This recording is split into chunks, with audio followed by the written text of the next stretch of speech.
Good morning students. अपना human health and disease वाला chapter चल रहा है, उसमें से हम इन्नेट इम्यूनिटी तक कंप्लीट कर चुके हैं। आज अपना नेक्स्ट टॉपिक है that is the acquired immunity. Okay बेटा, let's go with the acquired immunity.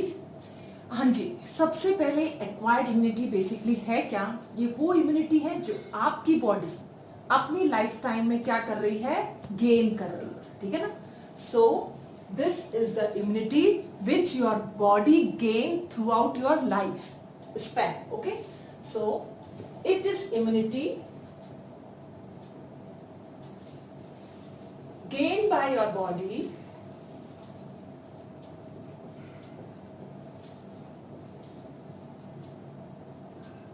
after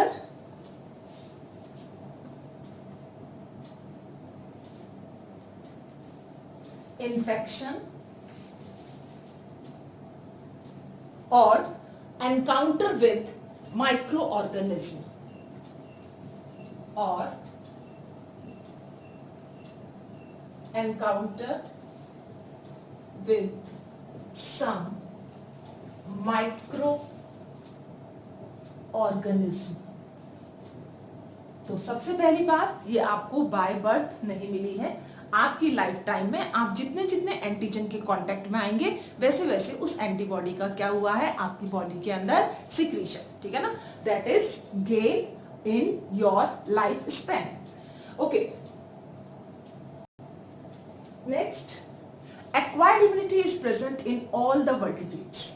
सिर्फ वर्टिब्रेट्स में ही एक्वायर्ड इम्यूनिटी पाई जाती है, ये इनवर्टिब्रेट्स में नहीं पाई जाती। Found in all vertebrates. And the next important thing about the acquired immunity is they are very specific in nature. They are not non-specific. ये कैसे होते हैं? बिल्कुल highly specific है। ठीक है ना? जैसे एंजाइम्स हाईली स्पेसिफिक होते हैं, वैसे ही एक्वायर्ड इम्यूनिटी क्या होती है? Highly specific, highly specific in nature. For example, अगर आप लेते हैं कि इस तरह का एंटीजन है, ये एंटीजन है, तो इसके अगेंस्ट में इसी तरह की एंटीबॉडी बनेगी। इस तरह की एंटीबॉडी का जो फॉर्मेशन हो रहा है, ये किसकी वजह से हो रहा है? स्पेसिफिसिटी की वजह से। ऐसा नहीं कि एंटीजन कोई भी और कोई भी एंटीबॉडी आके उसके साथ में अटैच हो जाए। No, never. हमेशा एक स्पेसिफिक एंटीजन के लिए आपकी बॉडी के अंदर क्या है? एक स्पेसिफिक एंटीबॉडी है। They are highly specific in nature. हर एक इस एंटीजन के लिए जो है इस तरह की एंटीबॉडी जो है वो काम में नहीं आ पाएगी। ये सपोज करो ये एंटीबॉडी है, तो ये एंटीबॉडी इसके केस के अंदर क्या होगी? काम में नहीं आएगी। इसकी शेप राउंड है, इसकी शेप क्या है? स्क्वायर। तो हर जैसा एंटीजन होगा, ठीक है ना, तो ये इसके अंदर वैसी ही एंटीबॉडी होनी चाहिए। ऐसी वाली नहीं चलेगी, ये वाली चलेगी। इसी को हम क्या कहते हैं? Specific in nature. क्लियर? तो सबसे पहले स्पेसिफिक होना चाहिए। They are highly diverse. क्या मतलब हुआ भाई? They are highly diverse. Highly diverse means अगर एंटीबॉडी जो है, जो फॉर्म हुई है, वो किसके अकॉर्डिंग फॉर्म होती है? एंटीजन में। तो जितने ज्यादा एंटीजन के कांटेक्ट में आप रहते हो, अगर आप इस तरह के एंटीजन के कांटेक्ट में हो, इस तरह के एंटीजन के कांटेक्ट में हो, इस तरह के एंटीजन के कांटेक्ट में हो, या इस तरह के एंटीजन के कांटेक्ट में हो, या ये वाला एंटीजन के कांटेक्ट में हो, हर एक के लिए क्या है? Different antibodies. हर एक के लिए क्या है? डिफरेंट। क्योंकि आपको मालूम है antibodies are specific in nature. तो आपके पास में अलग अलग तरह की क्या प्रेजेंट होगी? एंटीबॉडीज प्रेजेंट होगी। तो ये जो एंटीबॉडीज हैं, ये अलग अलग हैं। अलग अलग एंटीजन के लिए अलग अलग एंटीबॉडी है। तो आपकी बॉडी में तो डाइवर्स फॉर्म हो गई। तो आपकी बॉडी के अंदर डाइवर्स फॉर्म ऑफ एंटीबॉडीज जो है, या डाइवर्स फॉर्म ऑफ उसके अगेंस्ट में जो है रिएक्शंस प्रोड्यूस होंगी और वो एंटीबॉडीज का सिक्रेशन करेंगी। तो ये डाइवर्सिटी जो है, ये क्या शो करती है? They are highly diverse. जितने तरह के एंटीजन उतनी तरह की आपकी एंटीबॉडी। तो सपोज करो आप बचपन से लेकर अभी तक तो पता नहीं कितने कितने सारे एंटीजन के कांटेक्ट में आए होंगे और उनके अगेंस्ट में आपकी बॉडी ने अलग अलग डिफरेंट टाइप की क्या बनाई, एंटीबॉडीज। इसी को हम क्या कहते हैं, diverse. Okay, they can differentiate self और नॉन सेल्फ, इसको हम डिस्कस कर चुके हैं पहले भी। They can differentiate between self and non self. मेरा सेल कौन सा है और किसी दूसरे का जो है एंटीजन जो आया वो कैसे पहचाना आपकी बॉडी ने, क्योंकि उसको मालूम है कि भाई ये मेरे सेल है तो उसके पास में कुछ ऐसे मार्कर्स प्रेजेंट है, उसके पास में कुछ ऐसे रिसेप्टर्स प्रेजेंट है जो सिर्फ अपने ही सेल के साथ में क्या करते हैं, काम। अगर कोई बाहर से दूसरा आएगा तो आप उसको क्या कहोगे, एंटीजन। तो एंटीजन हमेशा क्या होता है, फॉरेन सब्सटेंस जो आपके इम्यून रिस्पॉन्स को इलाइट कर सके। क्लियर? तो हमेशा ध्यान रखना, आपकी बॉडी को मालूम है कि मेरा सेल कौन सा है, क्योंकि उसको स्कैनिंग करना आता है। उसको सेल की स्कैनिंग करने के बाद में पता चल जाता है, अरे ये तो मेरे रिसेप्टर्स है, ये तो मेरा सेल है, वो उसके अगेंस्ट में कभी भी वर्क नहीं करेगी। ठीक है ना? लेकिन अगर जो है दूसरा सेल है, उसके अगेंस्ट में उसका काम करना शुरू हो जाएगा और वो एंटीबॉडीज बनाना क्या कर देगी, शुरू कर देगी। तो ये जो प्रॉपर्टी है ये किसके अंदर प्रेजेंट है, आपकी एक्वायर्ड इम्यूनिटी के अंदर। And most important property of our acquired immune system is memory cells. They have memory cell. ठीक है भाई, इनके पास में मेमोरी सेल्स प्रेजेंट होते हैं। इसके अंदर B memory cells, T memory cells, क्योंकि बोन मैरो और थाइमस में ही तो बनते हैं सबसे ज्यादा लिम्फोसाइट, और बनते कहां हैं, ठीक है ना। टी मेमोरी सेल्स ये इनके पास में प्रेजेंट है। इसके पास में मेमोरी सेल्स हैं, इसके पास में क्या क्या प्रेजेंट है, बी मेमोरी सेल्स इसके पास में प्रेजेंट है, टी मेमोरी सेल्स इसके पास में प्रेजेंट है, दोनों तरह के मेमोरी सेल्स इसके पास में प्रेजेंट है। इट मींस इसके पास में ऐसे सेल्स हैं जो फर्दर अगर इन्फेक्शन होता है तो उसके अगेंस्ट में रिस्पॉन्ड कर पाए। ठीक है, इसको हम एक एक्सपेरिमेंट के थ्रू लेंगे, ग्राफिकल रिप्रेजेंटेशन के थ्रू ले लेते हैं। ये एक अपन ग्राफ बनाते हैं, ठीक है ना। इसमें हम ले लेते हैं नीचे की साइड में टाइम पीरियड, ओके, और यहां पर ले लेते हैं हम कंसंट्रेशन इन ब्लड। ठीक है, पहली बार एंटीजन आया, ठीक है ना, फर्स्ट टाइम की बात कर रहे हैं हम। फर्स्ट टाइम जब आपकी बॉडी में कोई भी एंटीजन एनकाउंटर करता है या अंदर की साइड में आता है, आपकी बॉडी क्या करेगी, उसके अगेंस्ट में रिएक्ट करेगी और किसका सिक्रीशन करेगी, एंटीबॉडीज का। लेकिन वो कुछ ज्यादा टाइम लेगी। क्यों ज्यादा टाइम ले रही है, क्योंकि इस बीच में उसको पहचानना है, रिकॉग्नाइज करना है कि एंटीजन कैसा है। उसके लिए उसको अपने आप को क्या करना पड़ेगा, तैयार करना पड़ेगा। फिर वो रिकॉग्नाइज करेगी, पहचानेगी, फिर सेल्स बनाएगी, उसमें से कुछ सेल्स वो मेमोरी सेल्स बनाएगी। वो मेमोरी सेल्स फर्दर किसी स्प्लीन में या लिम्फ नोड के अंदर रेस्ट करेंगे, ताकि फर्दर इस तरह का कोई भी इन्फेक्शन होता है तो वो बहुत तेजी से क्या कर पाए, रेस्पॉन्ड कर पाए। तो फर्स्ट टाइम जब अटैक होगा, antigen encounters in our body, our body take time, थोड़ा समय चाहिए उसको, take time to recognise antigen and make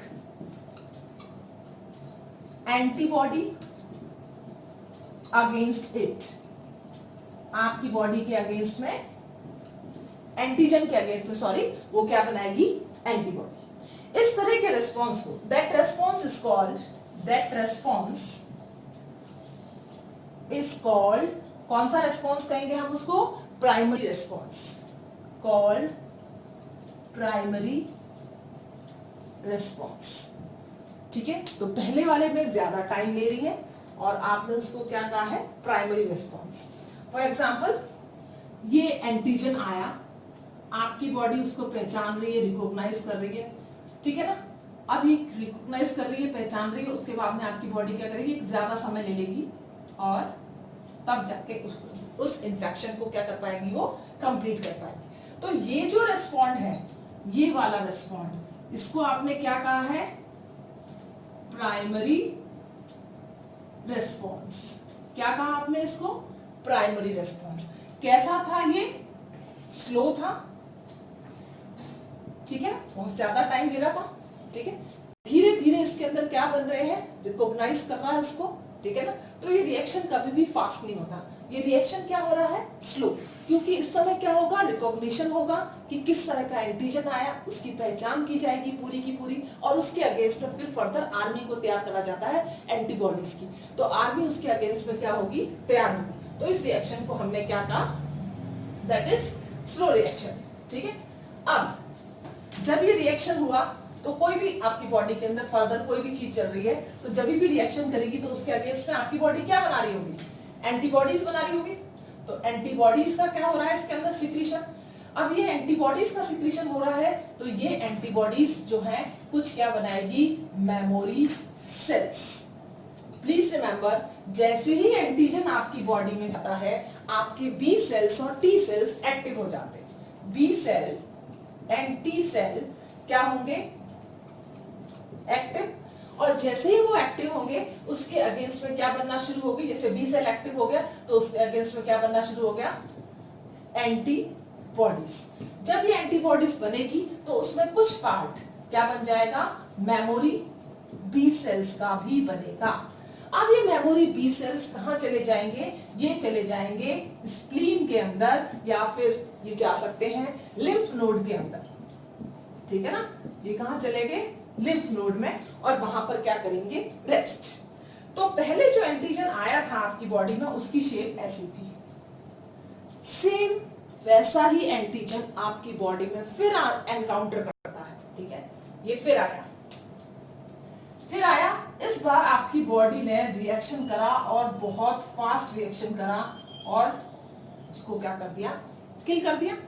इतने फास्ट रिएक्शन के साथ में उसको किल करा है, तो ये जो रिएक्शन हुआ, ये वाला, इसको आपने क्या कहा? That is known as secondary response. क्या कहा आपने इसको? Secondary response. ये सेकेंडरी रेस्पॉन्स कैसा था? क्विक। क्या था ये? स्लो। ये रिएक्शन क्या हो गया? क्विक हो गया, फास्ट हो गया।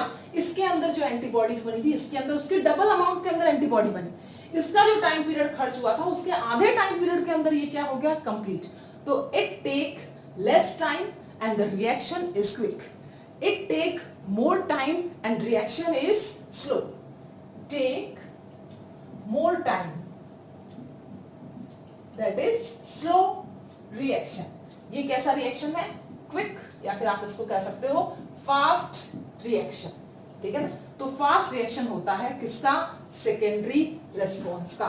तो ये क्या शो करता है कि हमारी बॉडी के अंदर क्या बनते हैं? Memory cells. इसलिए प्राइमरी रेस्पॉन्स स्लो होता है और सेकेंडरी रेस्पॉन्स फास्ट और क्विक होता है। So that is the difference between the slow reaction और ए प्राइमरी रिएक्शन और a quick reaction and the secondary response. तो पहला रेस्पॉन्स हमेशा टाइम लेगा एंटीजन को पहचानने में, उसको रिकॉग्नाइज करने में, उसकी मेमोरी सेल्स को बनाने में। जब मेमोरी सेल्स बन जाएंगे तो वो स्प्लीन और लिम्फ नोड के अंदर रेस्ट करेंगे। फर्दर सेम एंटीजन का इंटरेक्शन होगा, आपकी बॉडी तुरंत स्कैन कर लेगी कि यस, इस तरह का एंटीजन मेरे पास पहले भी आया था, और उसके अगेंस्ट में बहुत तेजी से आर्मी क्या करेगी? प्रोड्यूस करेगी, एंटीबॉडीज का प्रोडक्शन करेगी और उसको किल कर देगी। इसलिए सेकेंडरी रेस्पॉन्स हमेशा क्या होगा? कम समय के अंदर और बहुत तेज होगा, फास्ट होगा, ठीक है। सो ये क्या था? आपका सेकेंडरी रेस्पॉन्स और प्राइमरी रेस्पॉन्स। अब हम करेंगे next, structure of antibody. Okay बेटा, yes, now come to the structure of antibody. Component of या कंपोनेंट्स ऑफ एक्वायर्ड इम्यूनिटी। तो हम क्या लेंगे? सबसे पहले कंपोनेंट्स लेंगे किसके? एक्वायर्ड इम्यूनिटी के, और उनको डिटेल में करेंगे। फर्स्ट, जैसा कि अपन ने अभी कहा, फर्स्ट अपन लेंगे antibody. They are all components of acquired immunity.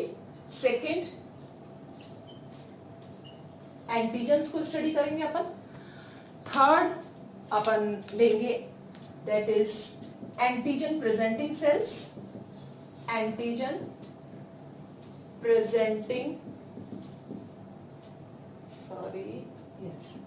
Presenting cells, जिसको अपन क्या कहते हैं, एपीसी। फिर अपन करेंगे एमएचसी,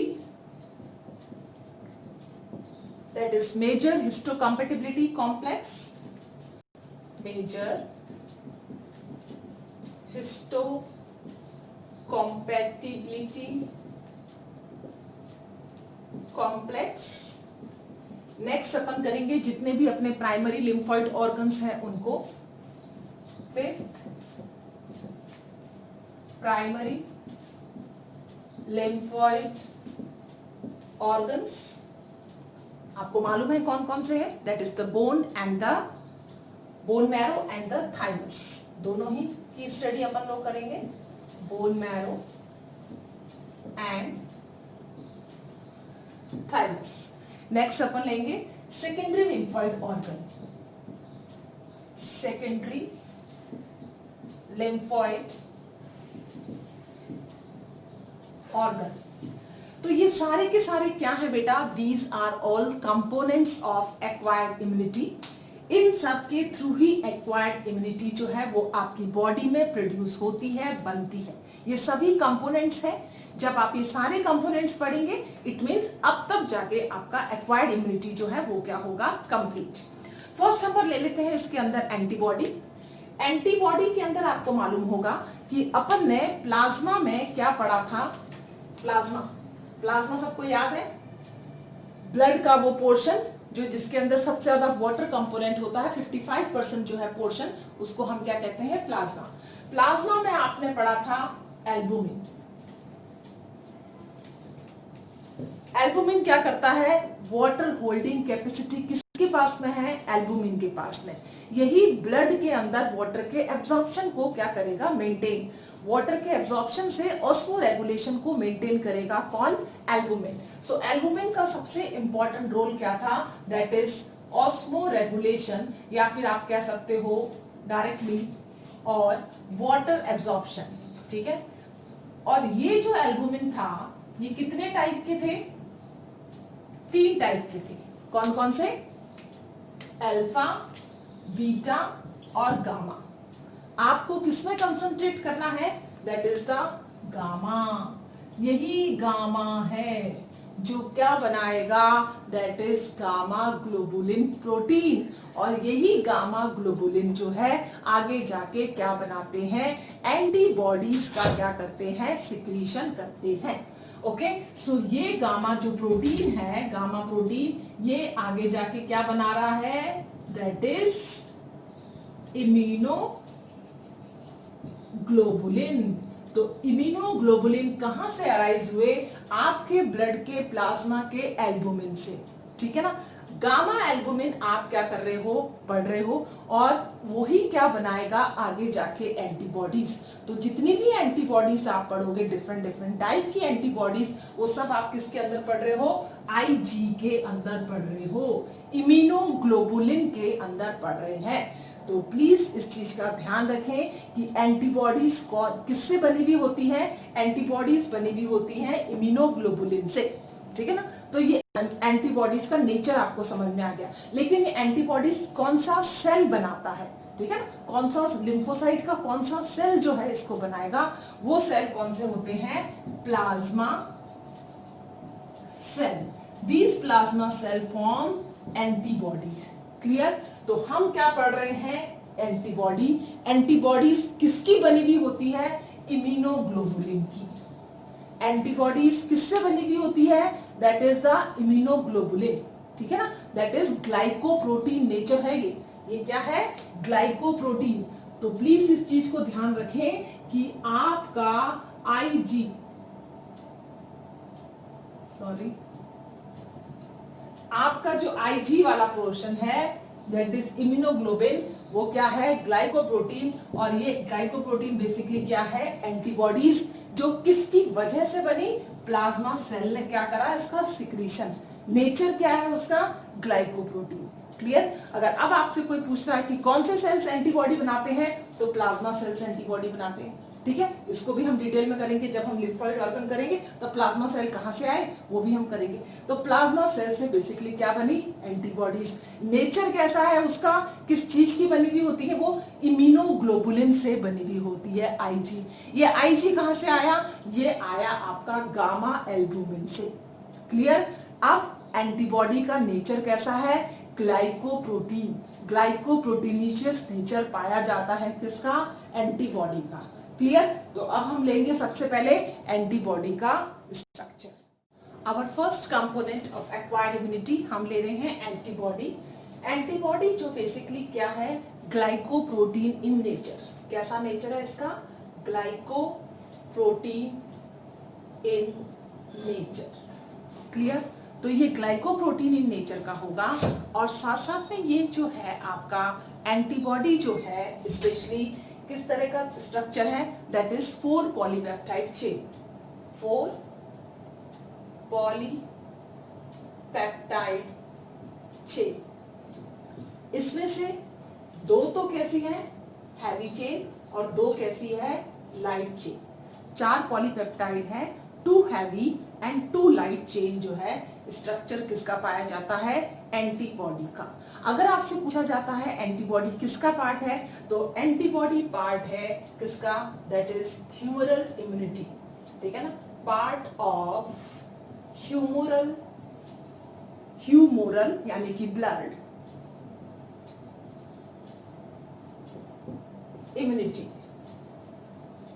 ह्यूमरल इम्यूनिटी का पार्ट है, या अपन कह सकते हैं कि एंटीबॉडी मीडिएटेड इम्यूनिटी ही क्या है, एंटीबॉडीज।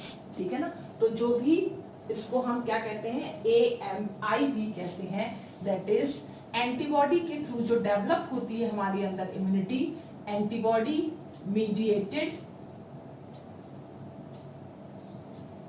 इम्यूनिटी। तो प्लीज रिमेंबर ये एंटीबॉडी किसका पार्ट है, आपके ह्यूमरल इम्यूनिटी का पार्ट है, जिसको हम AMI भी कहते हैं। ब्लड के अंदर जो है प्रोडक्शन हो रहा है, तो ब्लड में कोई पैथोजन आता है उसको आइडेंटिफाई करने के लिए कौन हेल्प करता है, दैट इज आवर एंटीबॉडी। ठीक है ना, एंटीजेंस आएंगे ब्लड में, उसको रिमूव करने का काम कौन करेगा, अपनी एंटीबॉडी। यस। अगर हम इसका स्ट्रक्चर देखते हैं पूरा, तो आपको इसके अंदर 2 चेन नजर आती है। एक कैसी चेन है, दैट इज हैवी चेन, और second one is the light chain.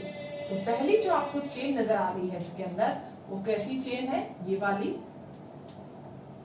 जिसको अपन ने किससे बनाया है, ब्लैक कलर से बनाया है। ये है आपकी हैवी चेन। इसके साथ साथ में एक और चेन प्रेजेंट होती है, जो क्या होती है, लाइट चेन। ठीक है ना, ये है आपकी लाइट चेन। ठीक है। तो प्लीज रिमेंबर 2 चेन हो गई आपके इसमें। अब ये वाली जो चेन है इसको आपने क्या कहा है, हैवी, और ये वाली जो चेन है इसको आपने क्या कहा है, लाइट चेन। क्लियर। अब सबसे इंपॉर्टेंट पार्ट जो है इसके अंदर, कि इसके अंदर कुछ पार्ट जो होता है हैवी और लाइट चेन का, वो कैसा होता है, वेरिएबल। ठीक है ना। फॉर एग्जांपल ये वाला पार्ट है, ये कैसा होगा, इसके अंदर वेरिएबल वाला पार्ट होगा। ठीक है, जैसे ये वाला पार्ट है तो इसके अंदर ये क्या है, वेरिएबल। हमेशा अलग अलग जैसे सा एंटीजन आएगा वैसे वैसे ये क्या होंगे, प्रोड्यूस होंगे। तो ये पार्ट जो आपको अलग से नजर आ रहा है डैश लाइन के ऊपर वाला, ये कैसा पार्ट है, दैट इज वेरिएबल पार्ट। और जो इसके नीचे वाला पार्ट है वो कैसा होगा, कांस्टेंट पार्ट। ये इस पार्ट के अंदर, this is which part, antigen binding part. यहां पर एंटीजन जो है वो क्या होगा, अटैच होगा इसके अंदर। फॉर एग्जाम्पल अगर मैं कहती हूँ एंटीजन की शेप जो है इस तरह से, ठीक है ना, ये तो ये क्या कर रहा है, इस तरह से इसके अंदर क्या होगा, अटैच हो रहा है। ठीक है, तो ये एंटीजन जाके इसके साथ में क्या हो रहा है, अटैच हो रहा है। इसी को यहाँ पर ये आपका एंटीजन, ये इसके साथ में क्या हुआ, अटैच। ठीक है, तो ये वाला जो आपको वेरिएबल वाला जो पार्ट नजर आ रहा है, इसी के पार्ट में ये वाला कौन सा पार्ट है? वेरिएबल। ठीक है, जैसे आपको लिखना हो तो इससे ये हैवी चेन है, तो हैवी कौन सा वाला पार्ट है? वेरिएबल। ये भी हैवी चेन है, ये कौन सा वाला पार्ट है? कांस्टेंट। जैसे ये लाइट चेन है, कौन सा पार्ट है? कांस्टेंट। ये लाइट चेन है, कौन सा पार्ट है? वेरिएबल। तो मैं इसको भी लिख सकती हूँ light variable, light heavy, and this is the light constant. तो इस तरह से हम जो है इसको लिख सकते हैं। इसको बाहर लिख देते हैं, अदरवाइज ये प्रॉब्लम क्रिएट करेगा। अच्छा, अब यहाँ पर देखो, यहाँ पर ये दोनों जो हैवी चेन है वो किससे कनेक्ट है? डाइसल्फाइड लिंकेज के साथ में। तो डाइसल्फाइड लिंकेज जो इस वेरिएबल और क्या कहते हैं, वेरिएबल और हैवी के बीच में प्रेजेंट है, सॉरी लाइट और हैवी के बीच में जो प्रेजेंट है, इस वाले पोर्शन से क्या हो रहा है? मूवमेंट होगा। तो इस वाले पोर्शन को हम क्या कहते हैं? हाइंज। क्या कहते हैं हम इसको? हाइंज। हाइंज मतलब जैसे अपने दरवाजे के अंदर हाइंज जॉइंट प्रेजेंट होते हैं, ये अपना वाला हाइंज जॉइंट, ये जो मूवमेंट हो रहा है ये किसकी वजह से हो रहा है? इस वाली साइड में डाइसल्फाइड है, तो ये वाला वाई वाला स्ट्रक्चर जो है ये इस तरह से क्या कर सकता है? मूवमेंट कर सकता है, झूल सकता है इधर। सबके बीच में कौन सा लिंकेज आ रहा है यहाँ पर? Disulphide linkage. तो डाइसल्फाइड लिंकेज जो है इनके बीच में क्या होता है? प्रेजेंट होता है। अब जब ये एंटीजन इस एंटीबॉडी के साथ में कनेक्ट हुआ, तो ये जो एंटीजन बाइंडिंग साइट थी किसकी? एंटीबॉडी की। ये वाली जो साइट है, मैं इसको रेड से वापस कर देती हूँ, ये वाली जो साइट है जो एंटीजन के साथ में कांटेक्ट हो रही है, इस वाली साइट को, एंटीबॉडी की साइट को हम क्या कहते हैं? पैराटोप। तो ये वाला जो पार्ट आपको नजर आ रहा है ये क्या है? Paratope. Please remember this is part of antibody. लेकिन इसका ये वाला पार्ट किसका? एंटीजन का ये वाला पार्ट, ये वाला, ये जो इसके साथ में कंबाइन कर रहा है, ठीक है ना, इस वाले पार्ट को आप क्या कहोगे? एपिटोप। ये नजर आ रहा है आपको, ये वाला पार्ट इसका, इसको मैंने ब्लैक बाउंड्री करी है, ये इस तरह से। This part is nothing but the epitope. तो एपिटोप किसके पास में प्रेजेंट होगा? एंटीजन के पास में।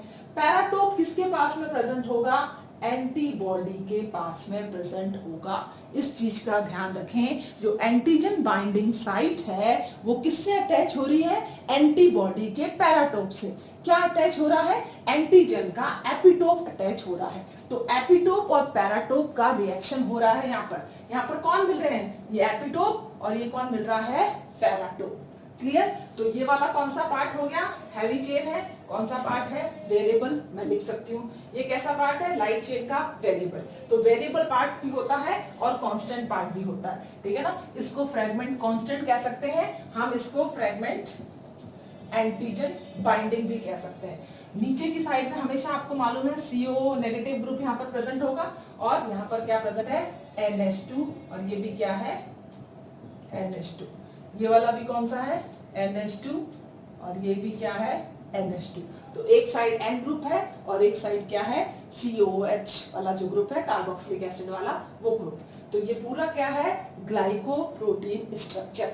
ये जो आपको वाई शेप स्ट्रक्चर नजर आ रहा है, यहाँ पर आप देखोगे तो दो एंटीजन बाइंडिंग स्टेज आपको नजर आएगी, एक ये वाली और ये वाली। तो दो एंटीजन बाइंडिंग साइट इसके ऊपर पास में क्या होती है? प्रेजेंट होती है। ये पूरा स्ट्रक्चर किसका है? एंटीबॉडी का। इसको आप एक कह सकते हो, ये क्या है? मोनोमर, ठीक है। अगर ऐसी दो होंगी तो क्या हो जाएगा? डाइमर। तो एंटीबॉडी का कैसा स्ट्रक्चर है? Y shape structure is present in antibody.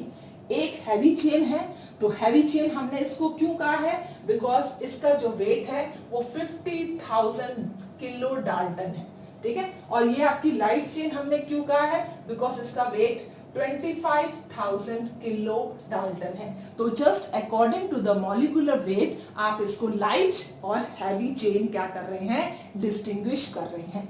Clear?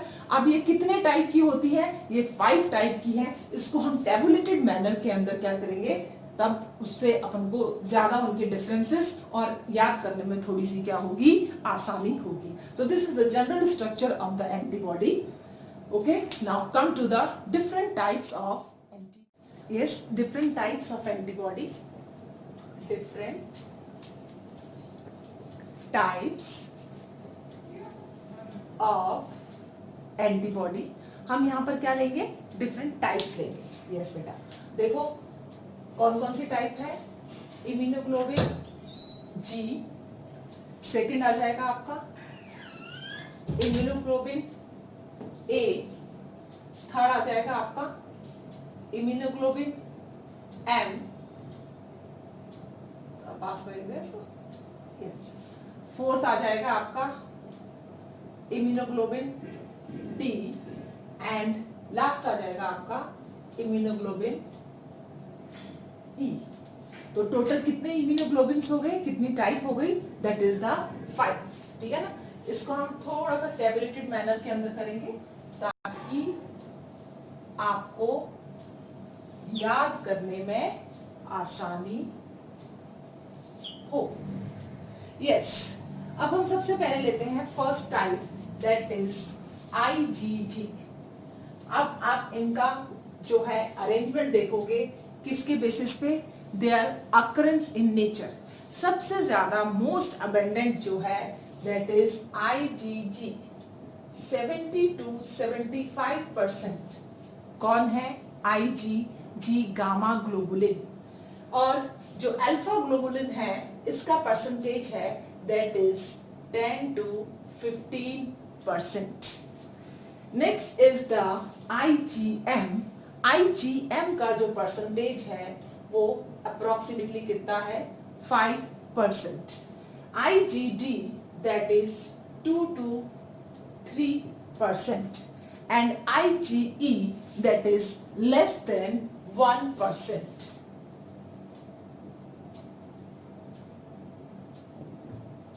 Okay, yes, तो सबसे पहले हम ले रहे हैं most abundant. Most abundant is the IgG। ठीक है ना, और ये क्या है, second most, second most abundant.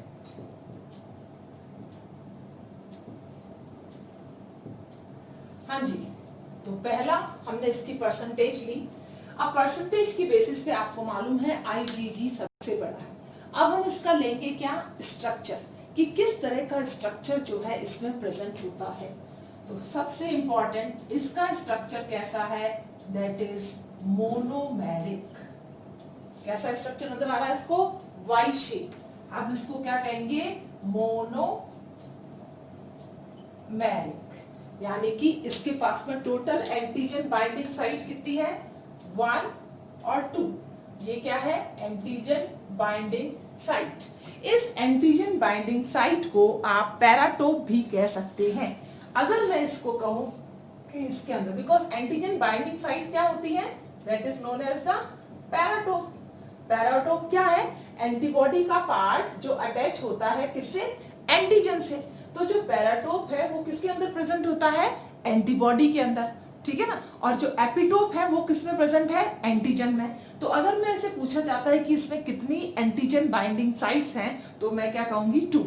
अगर मैं इसे पूछा जाता है paratope, that is both are same, तो पैराटोप कितने हैं इसके अंदर, 2। तो paratope number is 2, that is antigen binding site. अब बात आती है IgA। IgA का जब अपन स्ट्रक्चर देखते हैं तो कैसा स्ट्रक्चर है इसका, इस तरह का।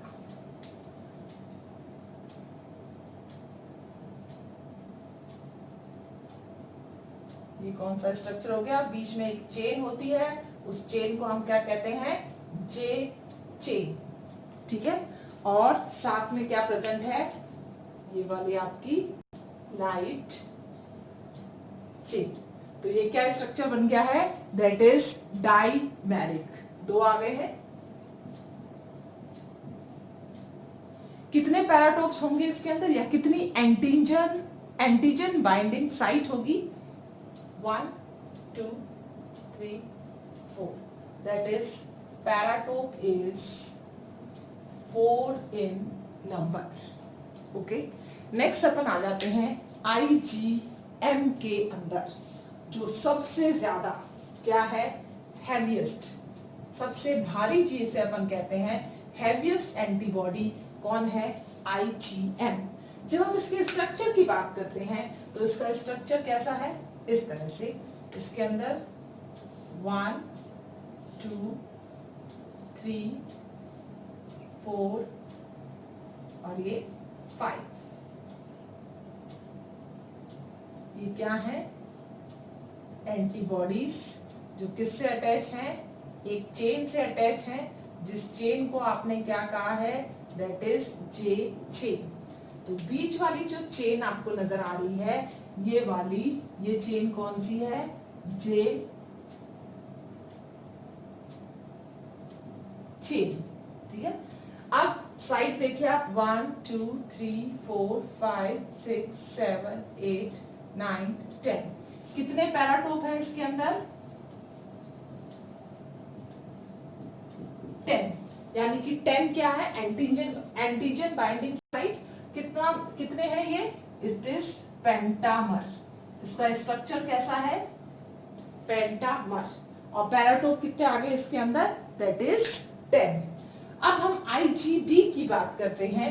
आईजीडी बेसिकली कैसा स्ट्रक्चर है? ये इस तरह से, दैट इज मोनोमेरिक। कैसा स्ट्रक्चर है? मोनोमेरिक। और अगर मैं इसकी बात करती हूं पैराटोप की, तो कितने पैराटोप है इसके अंदर? 2। तो कितने हो गए total paratope? That is 2 paratope. Same with the IgE. IgE is also monomer. Okay, और कितनी एंटीजन बाइंडिंग साइट है इसमें? मोनोमेरिक। और पैराटोप का नंबर कितना हो जाएगा इसमें? दैट इज 2, 1 और ये 2। हाँ जी। अब आप देखिए आईजीजी जो कि क्या है? That is known as most abundant that have ability to pass the placenta और cross the placenta.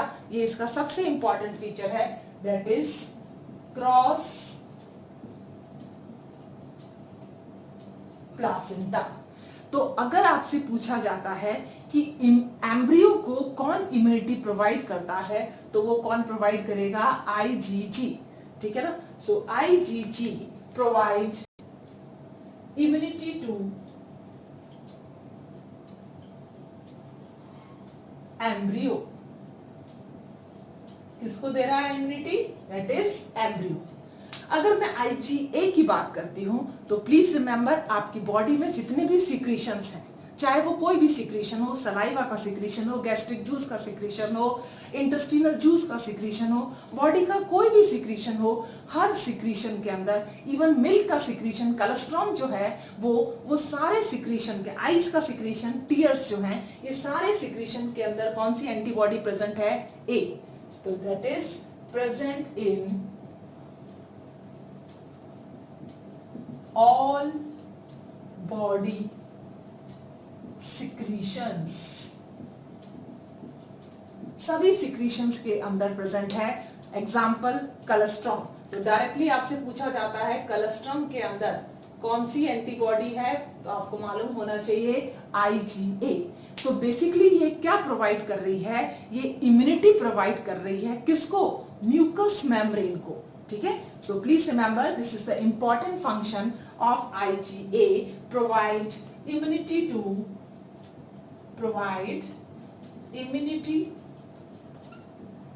To mucous membrane. Mucous membrane को कौन इम्यूनिटी दे रहा है? That is which one? IgA. हाँ जी, अब आता है आपका आईजीएम। तो आईजीएम जो है बेसिकली सबसे बड़ी जो है एंटीबॉडी, हैवीएस्ट एंटीबॉडी। तो पहली बार कोई भी एंटीजन आपकी बॉडी में आएगा तो सबसे पहले जो एक्टिव होगी और उसका प्रोलिफरेशन होगा, जो इंक्रीज होगी अमाउंट के अंदर, वो कौन सी है? IgM. That is the first antibody which react with the antigen। तो first antibody react with antigen। सबसे पहले पहुंचने वाली एंटीबॉडी कौन सी है? IgM। हाँ जी, अब आ जाइए आईजीडी। आईजीडी का बेसिकली सबसे इंपॉर्टेंट फंक्शन है कि कोई भी बी लिम्फोसाइट जो है उसको जगाने का काम है, उसके ऊपर जाके ये क्या हो जाएगी, अटैच। तो बी लिम्फोसाइट को एक्टिवेट करती है कि आप अपना काम करो। So that activate B lymphocyte. और आपको मालूम है बी लिम्फोसाइट ही एंटीबॉडीज बनाते हैं, तो उनको फर्दर कौन आगे प्रमोट करता है कि आपको मेमोरी सेल्स बनाने हैं, आपको एंटीबॉडीज बनानी है, वो कौन प्रोवाइड करेगा, आईजीडी, जिसका नंबर क्या है 2 to 3%। सबसे लास्ट में आता है आपका आईजीई। आईजीई एंटीबॉडी जो है बेसिकली क्या काम करती है, बॉडी के अंदर एलर्जिक रिएक्शन को प्रमोट करती है, ठीक है ना, promote allergic reaction.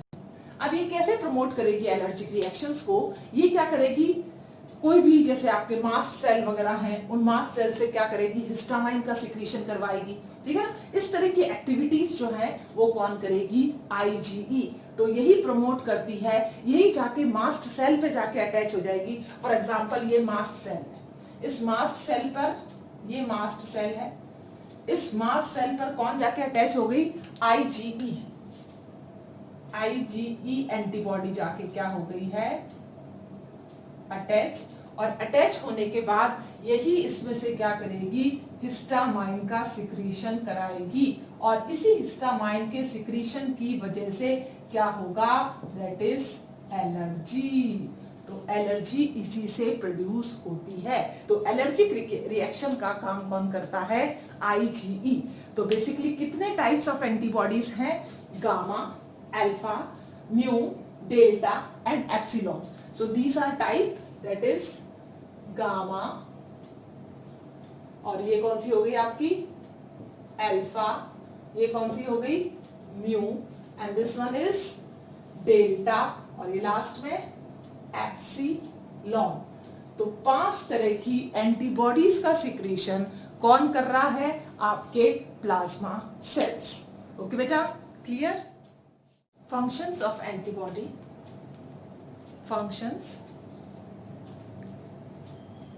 Of antibody. तो पहला फंक्शन क्या है, पहला फंक्शन है इसका, दैट इज एग्लूटिनेशन। आप सब जानते होंगे व्हाट इज एग्लूटिनेशन। तो एग्लूटिनेशन जो है क्या होता है, एंटीजन एंटीबॉडी का interaction, interaction of antigen and antibody, interaction of antigen and antibody. ये जो इंटरेक्शन होगा, ये इंटरेक्शन होगा, इसके बाद में क्या होगा, जो भी सेल्स, फॉर एग्जांपल ये सेल है, इसके पास में क्या है, इस तरह का एंटीजन प्रेजेंट है, ठीक है ना। तो कोई भी सेल होगा जिसके ऊपर भी इस तरह के एंटीजेंस प्रेजेंट होंगे, वो अपने आप को प्रेजेंट करेगा, उसके ऊपर क्या हो जाएगा, एंटीबॉडी का इंटरेक्शन हो रहा है। यहाँ पर जो एंटीजन एंटीबॉडी इंटरेक्शन चला, उस रिएक्शन को हम क्या कहते हैं, agglutination. Okay. Second is the opsonization.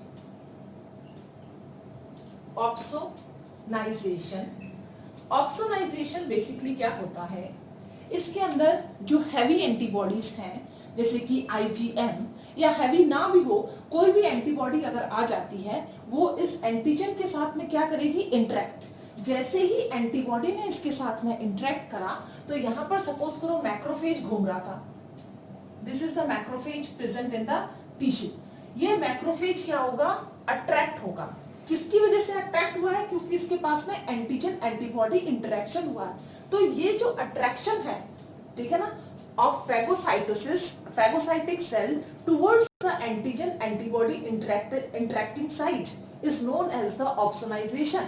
जब ये होगा अट्रैक्ट, तभी सो इसका क्या कर पाएगा, पूरा का पूरा फैगोसाइटोसिस कर पाएगा। तो इस तरह से ये क्या कर देगा, इसको फैगोसाइट करके क्या कर देगा, खत्म कर देगा। इसी प्रोसेस को हम क्या कहते हैं, opsonization. So opsonization is nothing but that is the process by which other जो है क्या कहते हैं phagocytic cells attract toward the antigen antibody interaction site. Okay, so it is opsonine the antigen antibody interaction, or you call it attraction of phagocyte या cells which help in the phagocytosis toward the antigen antibody interaction site, or attraction of phagocytes. अब ये phagocytes कोई भी हो सकते हैं, neutrophil भी हो सकता है, मैक्रोफेज भी हो सकता है, दोनों हो सकते हैं. ठीक है ना, हम इसको लिख देते हैं न्यूट्रोफिल या फिर और macrophage towards antigen antibody interaction site. ये अट्रैक्शन जो है किसके लिए फैगोसाइट का, इसके through, that help in phagocytosis, that help in phagocytosis. इसी को हम क्या कहते हैं, ऑप्सोनाइजेशन. तो ऑप्सोनाइजेशन प्रोसेस हेल्प करता है फैगोसाइटोसिस के अंदर. तीसरा जो है that is neutralization. Neutralization means for example ये सेल है, इसके ऊपर ये एंटीजन लगा हुआ है.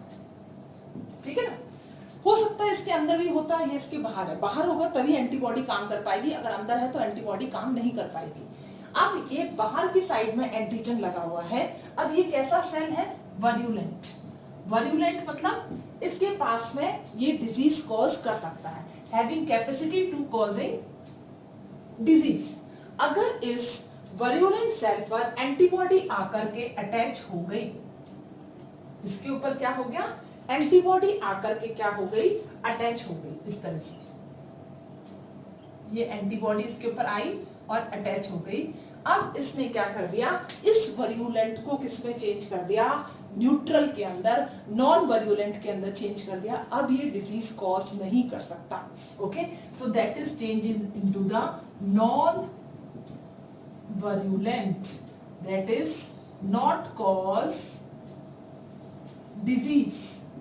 इस तरह की एक्टिविटी को हम क्या कहते हैं, न्यूट्रलाइजेशन.